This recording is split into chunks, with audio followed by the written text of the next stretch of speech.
What are you dealing with that might not be as it appears?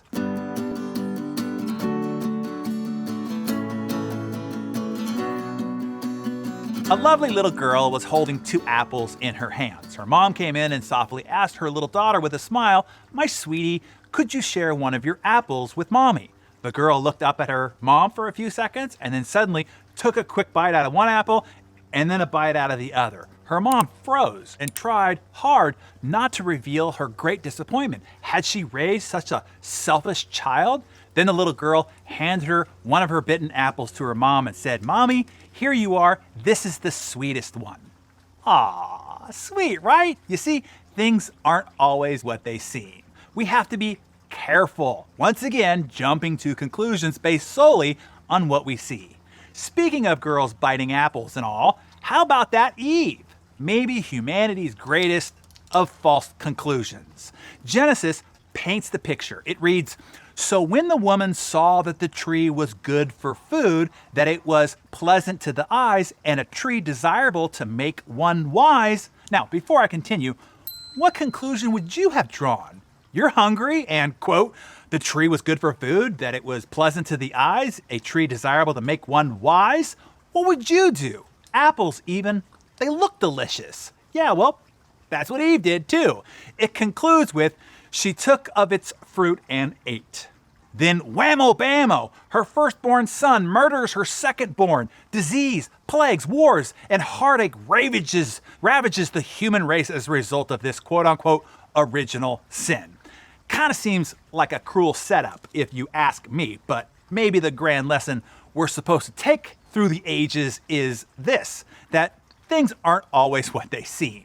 Later, when Jesus is sent to clean up this holy mess, in John he says, "Don't judge according to appearance, but judge with righteous judgment." I think it's kind of a pot shot at Eve, but I'd be PO'd too if I had to leave my dad's comfy kingdom to come down here and get nails driven into my limbs for it all, to remind us of this vital lesson and all. Since we're using holy references to teach today's lesson, there are these 2 traveling angels that walk into the home of a wealthy family. They ask to be put up for the night. Well, apparently the family was rude to them and refused to let them stay in the mansion's guest room. Instead, they were given a small space in the cold basement. As they made their bed on the hard floor, the older angel saw a hole in the wall and repaired it.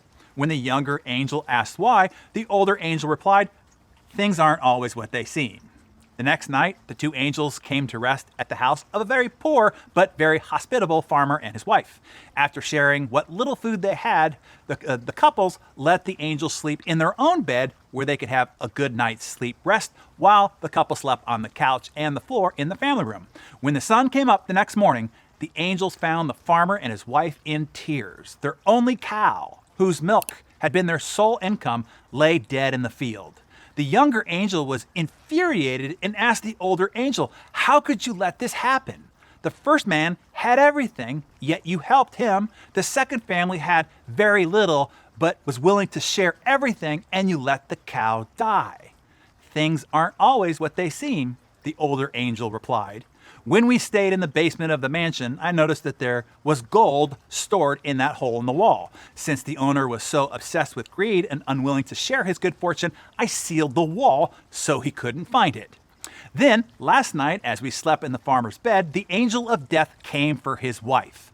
I gave him the cow instead." Things aren't always what they seem. So, what are you dealing with that might not be as it appears? Is there a seemingly good opportunity before you that in reality is more of a minefield than anything else? Is there a situation that looks rough, but in reality, maybe it is a gold mine? Tell us about that in the comments below. Or share a time when something wasn't as it initially appeared to be. If you enjoyed this Darren Daily on YouTube, be sure to subscribe to Darren Daily by clicking the button on the screen. There you will find a new video every workday to give you one tip or idea to jumpstart your day. Subscriptions are absolutely free of charge. All that I ask is that you like and share this video. Thanks, and I'll see you right back here on Monday.